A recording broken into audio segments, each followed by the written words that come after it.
शायद मैं थानू किधरे सरवण कराया है कि नहीं कि स्वर्ग मंदिर है इंदौर दे कोल। इंदौर तो कोई 14 मील की दूरी ते महू, उत्थे स्वर्ग मंदिर। हुण तो मैनू गया बहुत मुद्दत हो गई तो मैनू 2-3 दफा जाना पिया, क्योंकि अखबारों च काफ़ी चर्चा सी महात्मा बुद्ध की मूर्ति एक संग तराश उत्थे बना रहा सी और मंदिर के मुंतजिमा ने कह दिता सी 2 साल के अंदर अंदर मूर्ति सानू बना दे, क्योंकि 2 साल दे ये भवन तैयार हो जाएगा जिथे असी मूर्ति स्थापन करनी है। भवन तैयार हो गया, मूर्ति ना तैयार हुई। और जदों मैं देखण लई गया सी उदों गालबन 15-16 साल हो गए उस मूर्ति नूं गढ़दे। और गया मैं इस वास्ते उस मूर्तिकार ते प्रबंधकों का झगड़ा अखबारां छप रहा सी। मंदिर के प्रबंधकों ने कह दिता हुण असीं बाकी तैनूं कुछ मुआवजा नहीं दे सकते, तू हथौड़ा ते छेना लैके बैठ जाने ते करदा कुछ भी नहीं। उन्हें महात्मा बुद्ध का सिर बना दिता सी, बावां भी बना दित्तियां, पेट भी घड़ दिता, गोडियां तक घड़तन कर दी, गोडियां तक। अगों सिर्फ चरण ही ते बनाने सन, थोड़ा जिहा टुकड़ा, ते 5-7 सालों तो नहीं बन रहा सी। और जद मुंतजिम झगड़न वध तो वध रो पैंदा सी ते उहदे रोने दे उत्ते प्रबंधक तरस खा जांदे सी भी चलो छड्डो। हुण इतनी वड्डी मूर्ति गालबन 20 फुट उच्ची है, बाकी सारी बनाई उसने सी और बड़ी बाकमाल। तो हुण किसी दूजे नूं कहना भी बड़ा औखा सी, क्योंकि उसकी कल्पना सी, उसकी बनावट सी। एक सियाणे बुजुर्ग प्रबंधक ने एक दिन हाथ जोड़ के उसनूं आख्या, गल की है, इतनी सोहनी मूर्ति तू बनाई है, देख देख के साडा मन भरदा नहीं, ते हुण सिर्फ चरण ते रह गए ने, तू घड़दा क्यों नहीं? कम साडा मुका सी, स्थापना करिए मूर्ति दी। पता रोंदियां उसने की अल्फाज आके जो पेपरां दे छपे, कहंदा जिन्ना चरना ते लखां लोगां ने मत्था टेकना है, वो चरण मेरी पकड़ दे च नहीं आउंदे, मेरी कल्पना दे च नहीं आउंदे। मैं किस तरह करा, की करा? जिथे दार्शनिक लोग, चिंतक, कलाकार, गुणी, ज्ञानी, बड़े बड़े धनवान झुकणगे जिस कदम ते, वो कदम कम से कम इतने ते होने चाहिए, धनवान तो उच्चे होवन, गुणवान तो उच्चे होवन, कलाकार तो उच्चे होवन, विचारक तो उच्चे होवन, दार्शनिक ते चिंतक तो उच्चे होवन। तो हुण मैं करा कि इस तरह चरण मेरी कल्पना च नहीं आ रहे, और जिन्ने चिर तक मेरी कल्पना च नहीं आउंदे मैं नहीं कढ़ सकता। तुसीं कढ़ना मैनूं कढ़ दो। हुण ते काफी चिर होए मैं नहीं गया, मुकम्मल हो गई है, नहीं होई, इस पासे मेरा ध्यान भी ना गया। तो मैनू उस दिन इंज जापिया सी जैसे संत है ये संग तराश, इन्नी एकाग्रता नाल करदा है और इतने बैरागी हिरदे नाल करदा है, इतने मन के टिकाऊ नाल ये करदा है और लीन हो जाता है, खुब जाता है विच। और उसे लीनता तो इस मूर्ति का जन्म होता है। लीन होके कोई किसी चित्र नूं जन्म देंदा है, किसी संगीत की धुन नूं जन्म देंदा है, किसी कविता नूं जो है जन्म देंदा है। तो खैर मुख्तसर में अर्ज करा, प्राचीन बड़े बड़े कलाकार महापुरुष सन, संत सन। भगत कबीर कहते हैं, हे परिपूर्ण परमात्मा, मैं इस 10वें द्वार ते पहुंच गया अपने जप तप नाल, मेहनत नाल, पर ये हुण द्वार खुलेगा तेरी रहमत नाल, तेरी बख्शिश नाल। इत्थे हुण मेरा जप तप नहीं चलता। एक पंक्ति आपनूं सरवण करा दियां, घाल न मिलियो सेव न मिलियो, मिलियो आए अचिंता। बड़ी घालना घालदे रहे, कुछ गल नहीं बनी, बड़ी सेवा करते रहे, कुछ गल नहीं बनी, बड़ा दान पुण्य करते रहे, कुछ गल नहीं बनी। एक दिन अचनचेत गल बन गई, बिल्कुल अचनचेत। मैं बड़े बड़े सिख अभ्यासी देखे ने, अचनचेत बन गई। और उन्होंने ये आख्या, खप गए सी ते अमृत वेले उठ उठ के सेवा कर करके, दान पुण्य कर करके, कदी कोई गल नहीं बनी, ऊंजी बैठे सी, अचानक गल बन गई। मैं कह परमात्मा एहसास कराना चाहता है, तू कितना भी जप तप कर ले, तू कितनी भी साधना कर ले, ये मुल नहीं है। मेरे जिस जप तप नाल मैनू परमात्मा मिल सकता है, परमात्मा वड्डा नहीं, मेरा जप तप वड्डा है, उसका मुल हो गया।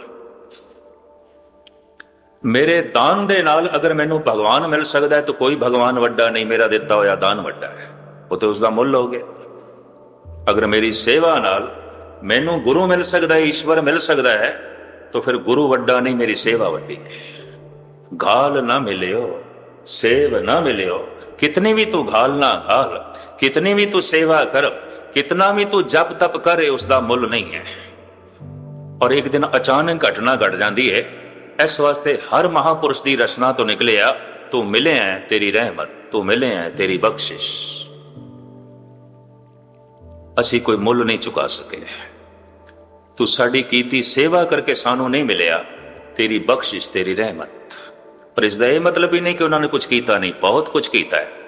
यह इंज कह लीए, जप कर करके पता चलता है, जप करके नहीं मिलता। गुस्ताखी माफ, उंज नहीं पता चलेगा। सेवा कर करके पता चलता है, सेवा नाल नहीं मिलेगा।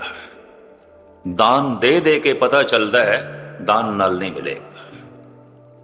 तपस्या कर करके पता चलता है, तपस्या नाल नहीं मिलेगा। और फिर मनुख के अंदरों जोदड़ी निकलती है, तरले निकलते हैं, दरमा दे ठांडे दरबार, तुझ बिन सुरत करे को मेरी, दर्शन दीजे खोल के वार। हुण तू रहमत कर, बख्शिश कर, असी ते बहुत कुछ करना सी, कर चुके, कुछ नहीं होया, ਇਹਦੇ ਨਾਲ ਤੇ ਕੁਛ नहीं गल बनी। और कहने जदों इस तरह का अंदरों तरला निकलता, एक दिन अचानक घटना घट जाती है। तो फिर हर भगत नूं कहना पैंदा है, तू मिले हैं तेरी रहमत, तू मिले हैं तेरी बख्शिश। साडी मेहनत नहीं, साडी तपस्या नहीं। और जिसनों ये ख्याल आ जाए कि तू मिले हैं मेरे जप तप नाल, मेरे दान नाल, मेरे ज्ञान नाल, एक गल समझ लेना, उन्होंने मिलिया ही कोई नहीं। ये भी मैं अर्ज कर लिया, कोई नहीं मिले, उन्होंने नहीं लभ्या, उन्होंने कुछ भी प्राप्त नहीं, एवं झूठ पिया बोलता है। और जद भी किसी को लभ पैंदा है, वो परम रस, वो परम आनंद, एको ही बोल निकलता है, तू मिले हैं तेरी रहमत, तू मिले हैं तेरी बख्शिश। प्रसाद, गुर प्रसाद, तो प्रसाद, तेरा प्रसाद है, तेरी बख्शिश है, तेरी रहमत है। साड़ी मेहनत नहीं, तेरी रहमत है। पर मेहनत कर करके पता चलता है कि वो रहमत नाल मिलता है। यह भी मैं अर्ज कर दिया, जप कर करके पता चलता है कि जप नाल नहीं मिलेगा, बख्शिश नाल मिलेगा। मुझे पता भी नहीं चलता। घाल न मिलियो सेव न मिलियो, मिलियो आए अचिंता। तो इत्थे जिहड़ा दसम द्वार है, इत्थों लहरां निकलदियां ने, तरंगा निकलदियां ने। यही कारण है कि दुनिया भर के चित्रकारां ने मस्तक दे कोल एक नूर दिखा दिता। वो तरंगा बहुत समय तक बनिया रहन ते छेती खारिज ना हो जान, केस मदद करते हैं। इस वास्ते केसां दा रूहानियत नाल संबंध है। बाकी साडा समाज ते राजनीति नाल संबंध हो सकता है, जो कुछ बाकी असीं धारण किया है। केसां दा रूहानियत नाल संबंध है, अध्यात्म नाल संबंध है।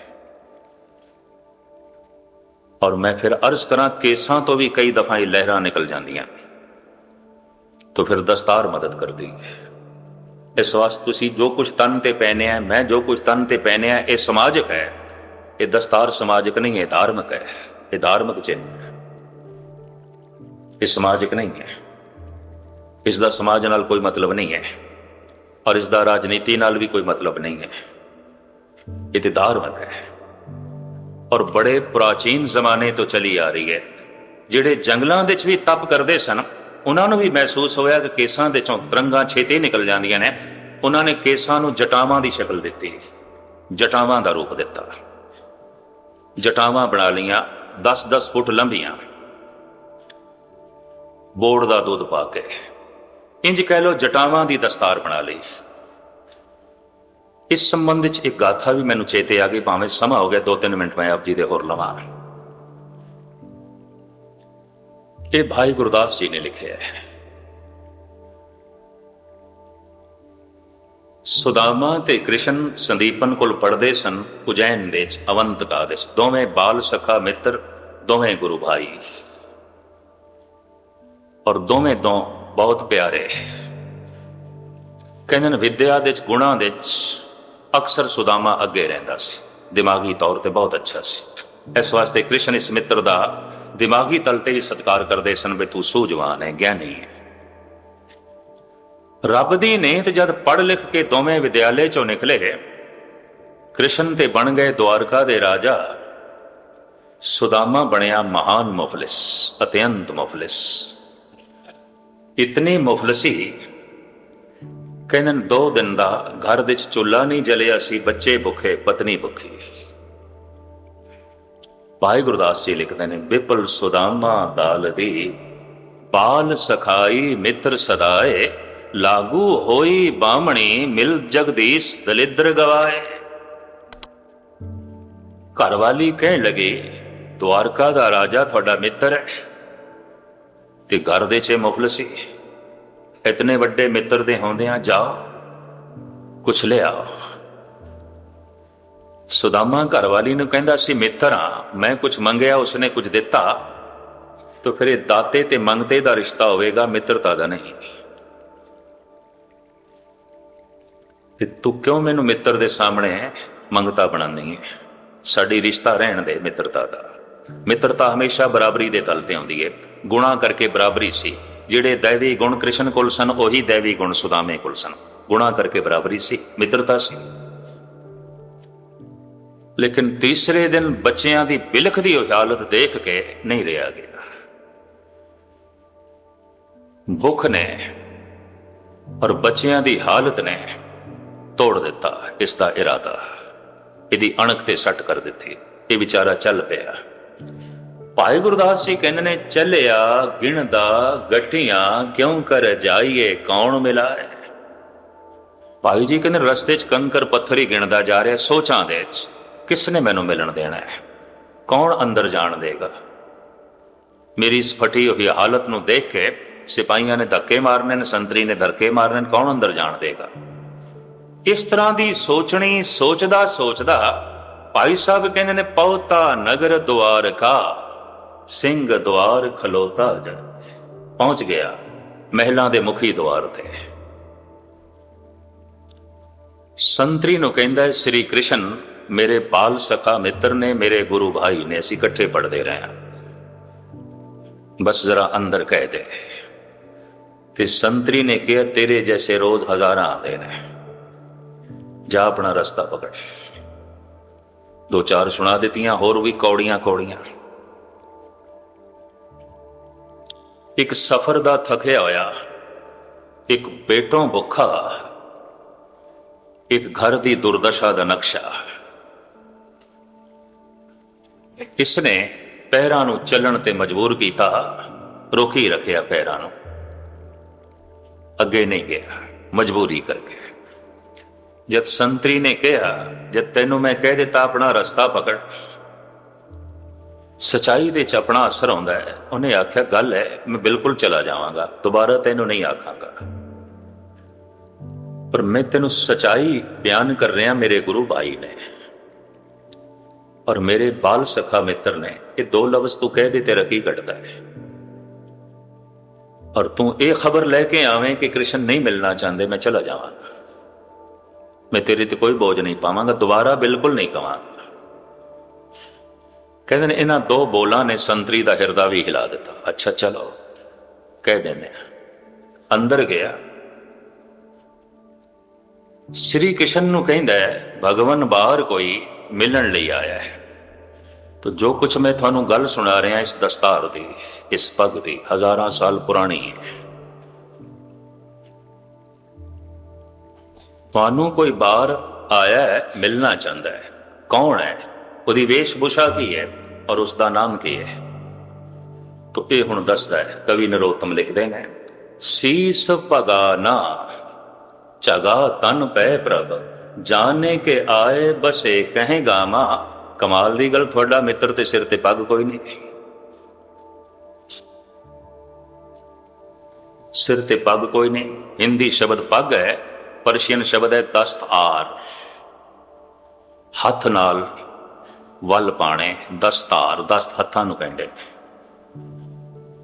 ਹੱਥ ਨਾਲ ਸਜਾਣੀ, ਆਰ ਕਰਨੀ, ਦਸਤਾਰ। ਪੁਰਾਣਾ ਨਾਮ ਹਿੰਦੀ ਦਾ, ਸੰਸਕ੍ਰਿਤ ਦਾ ਪੱਗ ਹੈ, ਪਗਾ। ਸੀਸ ਪਗਾ ਨਾ, ਇਹ ਭਗਵਨ ਉਸਦੇ ਸਿਰ ਤੇ ਪੱਗ ਕੋਈ ਨਹੀਂ। ਇਹ ਕੈਸਾ ਤੁਹਾਡਾ ਬਾਲ ਸਖਾ ਮਿੱਤਰ, ਸਿਰ ਹੀ ਨੰਗਾ ਹੈ। ਜਿਹੜਾ ਜਿਤਨਾ ਧਾਰਮਿਕ ਮਨੁੱਖ ਹੁੰਦਾ ਸੀ ਉਸਦਾ ਉਤਨਾ ਹੀ ਸਿਰ ਢਕਿਆ ਹੁੰਦਾ ਸੀ। ਸਿਰ ਨੰਗੇ ਨਮਾਜ਼ ਪੜ੍ਹਨ ਦੀ ਇਜਾਜ਼ਤ ਨਹੀਂ ਹੈ, ਸਿਰ ਨੰਗੇ ਵੇਦ ਪੜ੍ਹਨ ਦੀ ਇਜਾਜ਼ਤ ਨਹੀਂ ਹੈ। ਬਹੁਤ ਵੱਡਾ ਪਗੜ ਬਣ ਕੇ ਪੁਰੋਹਿਤ ਵੇਦ ਦਾ ਮੰਤਰ ਦਾ ਜਾਪ ਕਰਦੇ ਸਨ ਤਾਂ ਕਿ ਮਸਤਕ ਦੇ ਜੋ ਸ਼ਕਤੀ ਜਮਾ ਹੋਵੇ, ਕੇਸ ਰਕਸ਼ਾ ਕਰਨ ਤੇ ਫਿਰ ਦਸਤਾਰ ਰਕਸ਼ਾ ਕਰੇ। ਔਰ ਕਲਗੀਧਰ ਨੇ ਦਸਮ ਗ੍ਰੰਥ ਦੇ 'ਚ ਲੰਬੀ ਚੌੜੀ ਵਾਰਤਾ ਲਿਖੀ ਹੈ, ਇਹ ਵੀ ਮੈਂ ਅਰਜ਼ ਕਰਦੇ। ਘਰ ਦੇ 'ਚ ਕੁਛ ਹੋਵੇ ਤੇ ਸੇਫ ਦੀ ਲੋੜ ਪੈਂਦੀ ਹੈ, ਤਾਲਿਆਂ ਦੀ ਲੋੜ ਪੈਂਦੀ, ਕੁਛ ਵੀ ਨਾ ਹੋਵੇ ਤੇ ਬੂਹੇ ਖੁੱਲੇ ਨੇ। ਜਦ ਸਿਰ ਦੇ 'ਚ ਕੁਛ ਹੁੰਦਾ ਸੀ ਤਾਂ ਕੇਸਾਂ ਦੀ ਵੀ ਲੋੜ ਸੀ, ਦਸਤਾਰ ਦੀ ਵੀ ਲੋੜ ਸੀ। ਜਿਸ ਦਿਨ ਦੇ ਸਿਰ ਖਾਲੀ ਹੋ ਗਏ, ਨਾ ਕੇਸਾਂ ਦੀ ਲੋੜ ਨਾ ਦਸਤਾਰ ਦੀ ਲੋੜ। ਬਹੁਤੀ ਦੁਨੀਆ ਦੇ ਸਿਰ ਖਾਲੀ ਹੋ ਗਏ, ਕੁਛ ਵੀ ਨਹੀਂ ਹੈ। ਇਹ ਵੀ ਮੈਂ ਅਰਜ਼ ਕਰਦੇ, ਕੁਛ ਵੀ ਨਹੀਂ ਹੈ ਸਿਰ ਦੇ, ਨਾ ਦਇਆ, ਨਾ ਸ਼ੀਲ, ਨਾ ਸੰਜਮ, ਨਾ ਰੂਹਾਨੀਅਤ, ਨਾ ਰਸ, ਨਾ ਗਿਆਨ, ਨਾ ਵਿਗਿਆਨ, ਕੁਛ ਵੀ ਨਹੀਂ ਹੈ। ਜਦ ਹੈ ਹੀ ਨਹੀਂ ਕੁਛ ਤਾਂ ਤਾਲਿਆਂ ਨੂੰ ਕੀ ਕਰਨਾ ਹੈ, ਦਰਵਾਜ਼ਿਆਂ ਨੂੰ ਕੀ ਕਰਨਾ ਹੈ, ਬੰਦ ਕਰਨ ਦੀ ਕੀ ਲੋੜ ਹੈ। ਜਦ ਕੁਛ ਹੁੰਦਾ ਸੀ ਤਾਂ ਸਨਮਾਨ ਸੀ ਇਹਨਾਂ ਤਾਲਿਆਂ ਦਾ, ਇਸ ਦੀ ਹਿਫਾਜ਼ਤ ਸੀ। ਖੈਰ ਮੁਖਤਸਰ ਮੈਂ ਅਰਜ਼ ਕਰਾਂ ਕਿ ਸੰਤਰੀ ਕਹਿੰਦਾ ਹੈ, ਭਗਵਨ ਸੀਸ ਪਗਾ ਨਾ, ਜਗਾ ਤਨ ਪੈ ਪ੍ਰਭ, ਜਾਣੇ ਕੇ ਆਏ ਬਸੇ ਕਹੇ ਗਾਮਾ, ਧੋਤੀ ਫਟੀ ਸੀ ਲਟੀ ਤੋ ਬੱਟੀ, ਪੈਰ ਪਾਹਨ ਕੀ ਨਹੀਂ ਸਾਮਾ, ਦੁਆਰ ਖੜੋ ਦਿਜ ਦੁਰਬਲ ਬੈਕ, ਰਹੋ ਚੱਕ ਸੋ ਬਸਦਾ ਅਬਰਾਮਾ। ਪੈਰਾਂ ਤੋਂ ਇੰਜ ਪਤਾ ਚੱਲਦਾ ਜਨਮ ਤੋਂ ਜੁੱਤੀ ਨਸੀਬ ਨਹੀਂ ਹੋਈ। ਤਨ ਤੇ ਜਗ੍ਹਾ ਕੋਈ ਨਹੀਂ, ਸੀਸ ਤੇ ਪਗਾ ਕੋਈ ਨਹੀਂ। ਕਮਾਲ ਦਾ ਹੈ ਤੁਹਾਡਾ ਬਾਲ ਸਖਾ ਮਿੱਤਰ। ਕ੍ਰਿਸ਼ਨ ਕਹਿੰਦੇ ਨੇ ਇਹ ਤੇ ਸਮਝ 'ਚ ਆ ਗਈ ਉਸਦੇ ਸਿਰ ਤੇ ਪੱਗ ਨਹੀਂ ਹੈ, ਤੂੰ ਇਹ ਸੁਣਾ ਰਹੇ ਹੈ ਬਾਰ-ਬਾਰ। ਉਹਦਾ ਨਾਮ ਕੀ ਹੈ? ਤੂੰ ਨਾਮ ਪੁੱਛਿਆ? ਕਿਉਂਕਿ ਜਦ ਮੈਂ ਸੰਦੀਪਨ ਕੋਲ ਪੜ੍ਹਦਾ ਸੀ ਤੇ 34 ਬੱਚੇ ਸਨ, ਉਦੋਂ ਅਸੀਂ 34 ਸੀ। ਇਹ ਕੌਣ ਹੈ? ਤੂੰ ਨਾਮ ਪੁੱਛਿਆ? ਕਹਿੰਦਾ ਹਾਂ। ਦੁਆਰ ਖੜੋ ਦਿਜ ਦੁਰਭਲ ਵੇਖ, ਰਹੋ ਚਖ ਸੋ ਬਸਦਾ ਅਬਰਾਮਾ, पूछत दीन दयाल को धाम, बतावत अपनो नाम सुदामा। भगवान ना सुदामा दसदा है। अच्छा हुण भाई गुरदास जी लिखते हैं, ਐਨ ਦੂਰੋਂ ਦੇਖਿਆ ਕ੍ਰਿਸ਼ਨ ਨੇ ਬਈ ਦਰਵਾਜ਼ੇ ਤੋਂ ਬਾਹਰ ਖੜਾ ਹੈ, ਗਾਲਬਨ 200 ਗਜ਼ ਦੀ ਦੂਰੀ। तो भाई जी लिखते हैं, दूरों देख डंडौत कर, छड़ सिंहासन हर जी आए। खड़े हो गए, सुदामा नाम सुनते हैं, सिंहासन तो खड़े हो गए। ਤੇ ਜਦ ਦਿਸ ਪਿਆ ਤੇ ਡੰਡੌਤ ਡੰਡੇ ਦੀ ਤਰ੍ਹਾਂ ਲੰਬੇ ਪੈ ਗਏ। ਗੁਣਾ ਕਰਕੇ ਮੇਰੇ ਨਾਲੋਂ ਅੱਗੇ ਸੀ, ਗਿਆਨ ਕਰਕੇ ਅੱਗੇ ਸੀ, ਵਿਚਾਰ ਕਰਕੇ ਅੱਗੇ ਸੀ, ਫਿਲਸਫੇ ਕਰਕੇ ਅੱਗੇ ਸੀ, ਪਰਮਾਤਮਾ ਦੀ ਭਗਤੀ ਕਰਕੇ ਅੱਗੇ ਸੀ। ਡੰਡੌਤ ਕਰਦੇ ਨੇ, ਲੰਬੇ ਪੈ ਗਏ। ਭਾਈ ਗੁਰਦਾਸ ਜੀ ਕਹਿੰਦੇ ਨੇ, ਦੂਰੋਂ ਦੇਖ ਡੰਡੌਤ ਕਰ, ਛੱਡ ਸਿੰਘਾਸਣ ਹਰ ਜੀ ਆਏ। ਪਹਿਲੇ ਦੇ ਪਰ ਦਖਣਾ, ਪੈਰੀ ਪੈ ਕੇ ਲੈ ਗਲ ਲਾਏ। ਪਰਕਰਮਾ ਕੀਤੀਆਂ ਕੋਲ ਆ ਕੇ, ਦੂਰੋਂ ਡੰਡੌਤ ਕੀਤੀ, ਕੋਲ ਆ ਕੇ ਪਰਕਰਮਾ ਕੀਤੀਆਂ, ਔਰ ਪਰਕਰਮਾ ਕਰਨ ਤੋਂ ਬਾਅਦ ਆਪਣਾ ਮਸਤਕ ਕਦਮਾਂ ਤੇ ਰੱਖੇ ਉਸ ਤੇ। ਨਹੀਂ ਤੇ ਭਰਾ ਵੀ ਗਰੀਬ ਹੋ ਜਾਏ ਤੇ ਭਰਾ ਨਹੀਂ ਪੁੱਛਦਾ। ਦੂਰੋਂ ਦੇਖ ਡੰਡੌਤ ਕਰ, ਛੱਡ ਸਿੰਘਾਸਣ ਹਰ ਜੀ ਆਏ। ਪਹਿਲੇ ਦੇ ਪਰ ਦਖਣਾ, ਪੈਰੀ ਪੈ ਕੇ ਲੈ ਗਲ ਲਾਏ। ਪੁੱਛੇ ਕੁਸਲ ਪਿਆਰ ਕਰ, ਗੁਰ ਸੇਵਾ ਦੀ ਕਥਾ ਸੁਣਾਏ। ਚਰਣੋਂ ਦੁਖ ਲੈ ਪੈਰ ਧੋਏ, ਸਿੰਘਾਸਨ ਉਪਰ ਬਿਠਾਏ। ਰੁਕਮਣੀ ਨੂੰ ਆਵਾਜ਼ ਮਾਰੀ ਆਪਣੀ ਪਤਨੀ ਨੂੰ, ਬਈ ਥਾਲ ਦੇ ਚ ਪਾਣੀ ਲਿਆ, ਇਸ ਦੇ ਪੈਰ ਧੋਣੇ ਨੇ, ਚਰਨ ਧੋਣੇ ਨੇ। ਮੇਰਾ ਮਿੱਤਰ ਹੈ, ਭਗਤ ਹੈ, ਆਤਮਦਰਸ਼ੀ ਹੈ, ਇੱਕ ਪੁਰਾਣਾ ਰਿਵਾਜ। ਇਹਦੇ ਪੈਰ ਧੋਣੇ ਨੇ, ਇਸ ਦੇ ਚਰਨ ਧੋਣੇ ਨੇ। ਸਿੰਘਾਸਣ ਤੇ ਬਿਠਾ ਕੇ ਚਰਨ ਪੈ ਧੋਂਦੇ ਨੇ ਕ੍ਰਿਸ਼ਨ, ਔਰ ਧੋਤੇ ਹੋਏ ਚਰਨਾਂ ਦਾ ਜਲ ਪੀ ਗਏ।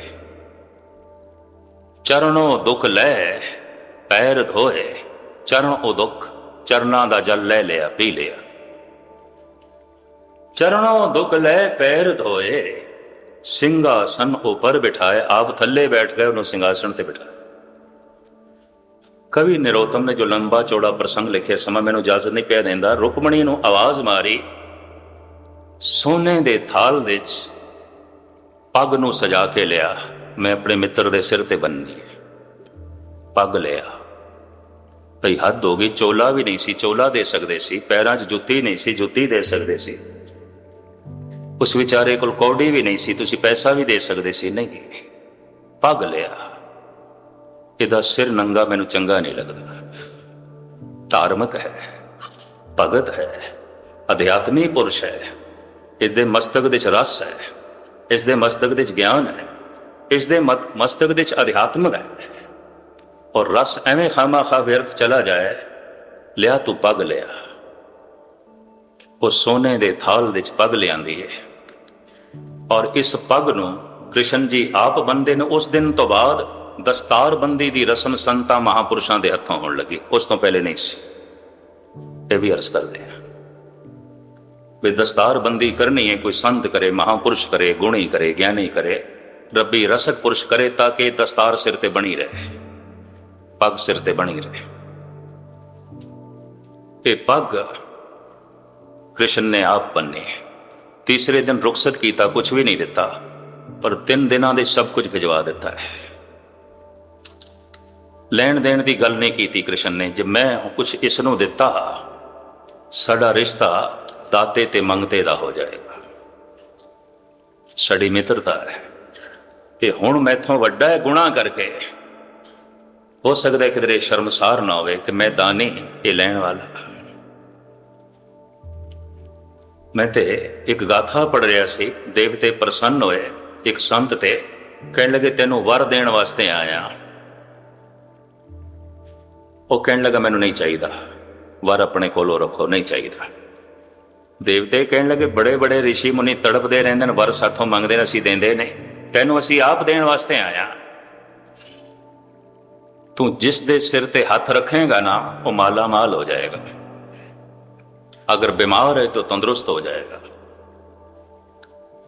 और अगर निर्धन है तो धनवान हो जाएगा, मूर्ख है तो पंडित हो जाएगा। कहने लगा ये वर मैनू नहीं चाहिए। हद हो गई। तू अपने हत्थां 'ਚ बरकत नहीं चाहता कि कोई धनवान हो जाए, कोई गुणवान हो जाए, कोई भगत हो जाए। कहता ये तो मैं चाहना, पर तेनों असीं देने आ ये वर। कहता नहीं, जिथों मैं लंघ जावां मेरी छाया नाले सब कुछ होवे, मैनू पता नहीं लगना चाहिए कौन तंदुरुस्त हो गया, कौन धनवान हो गया, कौन गुणवान हो गया। इसका मैनू बोध नहीं होना चाहिए। मेरे हथ रखण नाल मैनू ख्याल आ जाएगा मेरे हत्थां नाल हो रहा है, तो ये मेरा भाव किधरे वध गया तो मेरा परमात्मा नाल रिश्ता टुट जाना है। नहीं, ये मेरी छाया नाल होवे। दुनिया के जिन्हां लोकां ने भलाई कीती है, यकीन जानो जबान नाल कदी उसकी चर्चा भी नहीं की। उहदे लंघ है, उन्हां दे लंघण नाल ही भलाई हो गई। कृष्ण ने उस समय कुछ भी नहीं दिता, सिर्फ दस्तार। ये मस्तक जिस दे इतनी रूहानियत है कि नंगा सिर नहीं चाहिए। ये मस्तक जिस दे इतना अध्यात्म है कि नंगा नहीं चाहिए। ये मस्तक जिस दे इतना ज्ञान है, ये मस्तक नंगा नहीं चाहिए। दस्तार दी, पगा दी। तो मैं अर्ज करा, जितने तुसी लिबास पहने ने सब समाजिक है, ये समाजिक नहीं है, ये धार्मिक है। इस वास्ते इस्लाम दे भी लागू है। नमाज पढ़न लई जा रहे हैं, नंगे सिर नहीं। वेद मंत्र पढ़न लई जा रहे हैं, नंगे सिर नहीं। प्रभु की बंदगी करनी है, नंगे सिर नहीं। और फिर सानू हुक्म हो गया कि दस्तार तू हर वक्त सजा के रखनी है। ये धार्मिक लिबास है। तेरे मस्तक दे रस बनिया रहे, अध्यात्मवाद बनिया रहे। कदर ना रही पग दी, कदर ना रही केसां दी, क्योंकि सिर खाली हो गया। गुस्ताखी माफ। थोड़ी मैं कोई निरादरी नहीं कर रहा, और मैं जिवें पहले कहा ना, पाठी की तरह पढ़ के थानू सुनाई जा रहा। ਗਿਲਾ ਜਾਗੇ ਭਾਈ ਗੁਰਦਾਸ ਤੇ ਕਰ ਲੈਣਾ, ਨੰਦ ਲਾਲ ਤੇ ਕਰ ਲੈਣਾ, ਕਲਗੀਧਰ ਪਿਤਾ ਤੇ ਕਰ ਲੈਣਾ। ਮੈਂ ਤੇ ਇੱਕ ਪਾਠੀ ਡੰਡੋਰਚੀ ਪੜ੍ਹ ਕੇ ਤੁਹਾਨੂੰ ਸਰਵਣ ਕਰਾ ਰਿਹਾ। ਨਿਸ਼ਾਨੇ ਸਿੱਖੇ ਇਹ ਪੰਜ ਹਰਫ ਕਾ ਕਿ ਹਰਗਿਜ਼ ਨਾ ਬਾਸ਼ਦ ਇਹ ਪੰਜ ਮਾਹ, ਕੜਾਕਾਰ ਦੋ ਕਾਛ ਕੰਗਾ ਬਿਨਾ, ਬਿਨਾ ਕੇ ਸਹੇਜ ਅਸਤ ਇਹ ਜੁਮਲਾ ਨਿਸ਼ਾਨ। ਕੇਸ ਮੂਲ ਨੇ, ਫਿਰ ਇਹਨਾਂ ਦੇ ਨਾਲ ਸਹਾਇਕ ਰੂਪ ਦੇ ਚ ਨੇ ਕੜਾ, ਕਛਹਿਰਾ, ਕਿਰਪਾਨ ਤੇ ਕੰਗਾ। ਕੇਸਾਂ ਦਾ ਮੂਲ ਰੂਪ ਹੈ ਅਧਿਆਤਮ, ਪ੍ਰਭੂ ਦੀ ਦੇਣ ਹੈ। ਔਰ ਇਹਨਾਂ ਕੇਸਾਂ ਦੇ ਚ ਪੁਰਸ਼ ਲਈ ਇੱਕ ਪ੍ਰਕਿਰਤੀ ਨੇ ਸ਼ਿੰਗਾਰ ਦਿੱਤਾ ਹੈ ਦਾੜਾ, ਜੋ ਇਸਤਰੀ ਨੂੰ ਨਹੀਂ ਦਿੱਤਾ। ਮਨ ਦੀ ਬਣਾਵਟ ਦੇ, ਤਨ ਦੀ ਬਣਾਵਟ ਦੇ ਚ ਇਸਤਰੀ ਤੇ ਪੁਰਸ਼ ਦੇ ਚ ਫਰਕ ਹੈ। ਪਰਮਾਤਮਾ ਨੇ ਆਪ ਪਾਇਆ ਹੈ, ਈਸ਼ਵਰ ਨੇ ਆਪ ਪਾਇਆ। ਕਹਿੰਦੇ ਨੇ ਪ੍ਰਕਿਰਤੀ ਦਾ ਦਿੱਤਾ ਹੋਇਆ ਸ਼ਿੰਗਾਰ ਹੈ ਪਰਮਾਤਮਾ ਦਾ। ਇਹੀ ਕਾਰਨ ਹੈ ਕਿ ਸ਼ਿੰਗਾਰ ਦੀ ਬੜੀ ਪ੍ਰਬਲ ਭਾਵਨਾ ਇਸਤਰੀ ਦੇ ਅੰਦਰ ਹੈ, ਪੁਰਸ਼ ਦੇ ਅੰਦਰ ਇਤਨੀ ਨਹੀਂ ਹੈ। ਔਰ ਸ਼ਾਇਦ ਪੁਰਸ਼ ਦੇ ਅੰਦਰ ਵੀ ਉਦੋਂ ਹੀ ਪੈਦਾ ਹੋਈ ਹੈ ਜਦ ਆਪਣਾ ਅਸਲੀ ਸ਼ਿੰਗਾਰ ਗਵਾ ਬੈਠੇ ਨੇ। ਕੁਛ ਮਨੋਵਿਗਿਆਨਕ ਤੇ ਕਹਿੰਦੇ ਨੇ ਇਸਤਰੀ ਦਾ ਬਹੁਤ ਸਾਰਾ ਖਰਚ ਜੋ ਹਾਰ ਸ਼ਿੰਗਾਰ ਤੇ ਹੁੰਦਾ ਹੈ, ਉਹਨੂੰ ਇੱਕ ਹਾਰ ਸ਼ਿੰਗਾਰ ਪ੍ਰਮਾਤਮਾ ਨੇ ਦਿੱਤਾ ਹੈ ਮਾਂ ਬਣਨ ਦਾ। ਇਹ ਮਾਣ ਦਿੱਤਾ ਹੈ ਉਸ ਤੇ, ਉਸ ਨੂੰ ਚਾਹੀਦਾ ਸੀ ਮਾਣ ਕਰੇ। ਪਰ ਉਸ ਦੇ ਅੰਦਰ ਹੀਣ ਭਾਵਨਾ ਪੈਦਾ ਹੋਈ। ਪੁਰਸ਼ ਨੂੰ ਇਹ ਦਾੜਾ, ਇਹ ਸ਼ਿੰਗਾਰ। ਯਕੀਨ ਜਾਣੋ ਤੁਸੀਂ, ਪ੍ਰਕਿਰਤੀ ਤੇ ਨਿਗਾਹ ਮਾਰਨੀ, ਜਿਤਨਾ ਸ਼ੇਰ ਖੂਬਸੂਰਤ ਹੈ ਸ਼ੇਰਨੀ ਇਤਨੀ ਖੂਬਸੂਰਤ ਨਹੀਂ ਹੈ। ਸ਼ੇਰ ਦੀ ਗਰਦਨ ਦੇ ਭਰਵੇਂ ਵਾਲ ਇਹ ਤੁਹਾਨੂੰ ਸ਼ੇਰਨੀ ਕੋਲ ਨਹੀਂ ਮਿਲਣਗੇ। ਜਿਤਨਾ ਖੂਬਸੂਰਤ ਮੋਰ ਹੈ, ਮੋਰਨੀ ਇਤਨੀ ਖੂਬਸੂਰਤ ਨਹੀਂ ਹੈ। ਤੁਸੀਂ ਦੇਖ ਲੈਣਾ, ਮੋਰਨੀ ਬਿਲਕੁਲ ਫਿੱਕੀ ਲੱਗਦੀ ਹੈ। ਜਿਤਨਾ ਖੂਬਸੂਰਤ ਨਰ ਮੁਰਗਾ ਹੈ, ਮੁਰਗੀ ਇਤਨੀ ਖੂਬਸੂਰਤ ਨਹੀਂ। ਦੇਖ ਲੈਣਾ ਉਸਦੀ ਕਲਗੀ, ਉਹਦੀ ਭਰਵੀਂ ਗਰਦਨ, ਇਹ ਮੁਰਗੀ ਕੋਲ ਨਹੀਂ ਹੈ। जितना खूबसूरत चिड़ा है, चिड़ी इतनी खूबसूरत नहीं है। जितना नर तोता खूबसूरत है, मदीन बिल्कुल फिक्की है उसके सामने। कदी इस दृष्टि नाल निगाह मारना। शेर ते कदी नाई दी दुकान ते नहीं गया, उन्हें आख्या भी मेरी गर्दन दे वाल कट दे ते मैनू शेरनी वर्गा बना दे। मोर ने भी कदी नहीं आख्या ये मेरे पंख कट दो ते मैनू मोरनी वर्गा बना दो। एक पुरुष ही है, कहता है सब कुछ एक पासे करके मैनू स्त्री वर्गा बना दो। पर कौन दसे ते भेद रखे परमात्मा ने। विपरीत दी कशिश है, स्त्री पुरुष होना चाहती है, पुरुष स्त्री होना चाहता है। विपरीत दी कशिश उस तरह फिर है। दाढ़ी गई 3-4 दिनों बाद फिर आ गई। मैं 20-25 सालों तो देखदा दाड़ा मेरा इत्थे ही है, ना 1 इंच वधदा है ना 1 इंच घटदा है, इत्थे ही है। ਤੇ ਜਿਹੜੇ ਵਧਣ ਕਰਨ ਦੀ ਕਿਰਿਆ ਦੇ ਚ ਪੈਣ, ਉਹਨਾਂ ਵਿਚਾਰਿਆਂ ਨੂੰ ਤਾਂ ਰੋਜ਼ ਜੰਗ ਕਰਨੀ ਪੈਂਦੀ ਹੈ। ਉਸ ਤਰ੍ਹਾਂ ਲੈ ਕੇ ਛੁਰੇ ਲੈ ਕੇ ਰੋਜ਼ ਜੰਗ ਕਰਨੀ ਪੈਂਦੀ ਹੈ, ਔਰ ਮਰਦੇ ਦਮ ਤੱਕ ਕਰਨੀ ਪਏਗੀ। ਫਿਰ ਵੀ ਹਾਰ ਹੀ ਹੋਵੇਗੀ। ਮਰਦੇ ਦਮ ਤੱਕ ਵੀ ਦਾੜਾ ਨਿਕਲਦਾ ਰਹੇਗਾ। ਤੂੰ ਕਿਤਨੀ ਜੰਗ ਕਰ ਲੈ, ਜਦ ਪ੍ਰਕਿਰਤੀ ਤੈਨੂੰ ਦੇ ਹੀ ਜਾ ਰਹੀ, ਕਿਤਨੇ ਚਿਰ ਤੱਕ ਮਿਟਾਏਗਾ।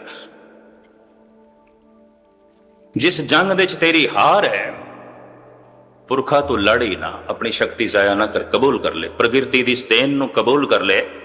ये परमात्मा का दिता होया एक शिंगार है, एक तोहफा है, एक शिंगार है। इस वास्ते दुनिया के तमाम प्राचीन महापुरुष केसाधारी सन, ते अज दे भी थोड़े बहुत रूहानियत नूं समझण वाले केसां की बेअदबी नहीं करते। आचार्य रजनीश ठीक है, मेरे देखते पहले प्रोफैसर सी, फिर आचार्य बनया, फिर भगवान बनया, फिर ओशो बनया। इसते भी जबलपुर दे एक प्रश्न होया सी भी तू इतना आदर्शवादी है, इतना फिलोसफर है, इतना चिंतक है, कटाक्ष है, हर एक ते तर्क करदा है, पर तू भी पुराने ऋषि मुनियां की तरह दाड़ा रख लिया ते लंबे केस रख लेने। कहंदा करा कि इस दे रूहानियत की झलक मिलती है, ये हिफाजत करते हैं। मैं करा कि ऐसा प्रकृति नहीं बना दिता है, तो हुण मैं तर्क ते फिलसफे नूं की करा। ਇਹਦੀ ਲੋੜ ਪੈ ਗਈ। ਹਾਂ, ਜੋ ਇਸ ਮਾਰਗ ਦੇ ਪਾਂਦੀ ਨਹੀਂ, ਉਹਨਾਂ ਲਈ ਲੋੜ ਨਹੀਂ ਹੈ। ਔਰ ਜਿਨ੍ਹਾਂ ਨੂੰ ਰੱਬੀ ਨਾਮ ਦਾ ਧਨ ਕਮਾ ਕੇ ਆਪਣੇ ਮਸਤਕ ਦੇ ਵਿੱਚ ਹਿਫਾਜ਼ਤ ਰੱਖਣਾ ਹੈ, ਯਕੀਨ ਜਾਣੋ ਕੇਸਾਂ ਦੀ ਵੀ ਲੋੜ ਪੈਗੀ, ਦਸਤਾਰ ਦੀ ਵੀ ਲੋੜ ਪੈਗੀ। ਨਹੀਂ ਤੇ ਜੋ ਕੁਝ ਕੀਤਾ ਹੋਇਆ ਜਪ ਤਪ ਹੈ, ਸਵੇਰੇ ਕੀਤਾ ਸ਼ਾਮ ਨੂੰ ਨਹੀਂ ਰਹਿਣਾ, ਸ਼ਾਮੇ ਕੀਤਾ ਤੇ ਸਵੇਰੇ ਨਹੀਂ ਰਹਿਣਾ। ਇਹ ਵੀ ਮਹਿਰਸ ਕਰਦੇ, ਇਹ ਲੋੜ ਹੈ। ਇਹ ਲਿਬਾਸ ਧਾਰਮਿਕ ਹੈ। ਬਾਕੀਆਂ ਦੀ ਆਪਣੀ ਆਪਣੀ ਜੋ ਹੈ ਮਾਨਤਾ ਹੈ। ਤੇ ਮੈਂ ਹੁਣ ਚੂੰਕਿ ਮੈਥੋਂ ਬਾਅਦ कुछ कीर्तनी सज्जन ने कीर्तन करना है, होर गुणी ज्ञानिया ने बोलना है। सारिਆਂ ਦਾ मैं वक्त खावां तो मैं सरी 7:30 पौने 8 बजे हाज़री भरनी है। इत्थे ही लेट हो गया, तुहाडे कोल क्षमा मैं मंग लवां। ये कलगीधर दी देन इतनी वड्डी है, इतनी वड्डी है, और ये जबान इतनी छोटी है, नहीं बयान कर सकती। और जद भी कोई कथावाचक कहे ना, हुण कथा की समाप्ति, कथा की नहीं समाप्ति, समय की समाप्ति है। कथावाचक दे कथन शक्ति की समाप्ति है, दिमाग की समाप्ति है। रब की कथा नहीं समाप्ति आती। कोरोना जिंदगियां भी आ जान, रब की कथा चलती रहेगी, नहीं समाप्त होती। वो महान है, वो बहुत अगमी भेट है। तो केस मूल ने सज्जा हथ अगे जाता है तो कड़ा पहना दिता। सतगुरु ने तेनों याद रहे कि तू अपना हथ गुरु ने दिता है, तो गुरु ने तेरी बांह पकड़ी है, तो जिस बांह नूं गुरु ने पकड़िया हो बांह गलत काम नहीं करे। किरपान करके मनुख के अंदर पीर रस बनिया रहिंदा है। रंग का भी असर है, कपड़ियां का भी असर है।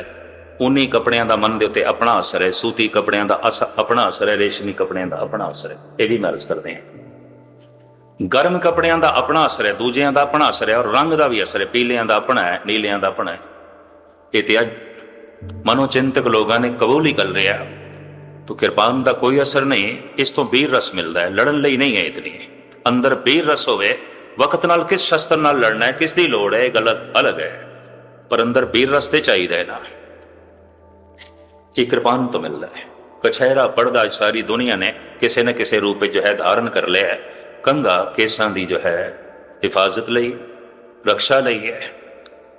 एक केस के जो है अगर रहत नहीं ने तो कंघे नूं भी चुक के परे मारी, फिर इहदी की लोड़ है। कंघा ते केसां लई है, पर दूजी रहत भी खत्म अपने आप, इहदी लोड़ की है। अगर केस रहत नहीं ने तो फिर कंघा किस वास्ते? ये दूजी रहते अपने आप खत्म हो गई, यदि तो कोई लोड़ ही ना रही। एक कड़ाकार दो काच कंघा बिना, बिना केस हेज अस्त ई जुमला निशान। और भी काफी कुछ इस संबंध विचारा ने। स्त्री का मस्तक परमात्मा ने भावना भरपूर बनवाया है, ये भावना नाल भरी हुई है। पुरुष कोल तर्क है, ये कोल भावना है। उस भावना करके अगर ये भक्ति कुछ संग्रह कर लवे, इकट्ठी कर लवे, तो पुरुष की तरह इसके मस्तक चो छेती खारिज नहीं होती, नहीं निकलती, और ये तर्क नहीं करेगी। इसका भरोसा बनिया रहेगा, इसका विश्वास बनिया रहेगा। इस वास्ते इस दे लई हुक्म इस तरह का ना आया। मैदान जंग दे मुगल जद सिख बच्चियां नूं पकड़ लेंदे सन तो ये लिबास मरदाना पहनाण की लोड़ पै गई, ताकि मुगलों को पता चले ये लड़की नहीं लड़का है, ये स्त्री नहीं है पुरुष है। लोड़ पै गई। उस जमाने छेती हथ ना पान दुश्मन। ये कोई औरत नहीं है कि तू छेती हथ पा लवे।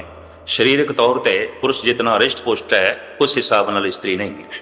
उन्होंने किसी होर ढंग नाल परमात्मा ने रिष्ट पुष्ट किया है, इस मामले च नहीं। तो मुगल छेती हथ ना पान, दुश्मन छेती हथ ना पान, दस्तार सजाई गई, मरदामा लिबास पहनाया गया। वक्त दी लोड़ सी, समय दी लोड़ सी।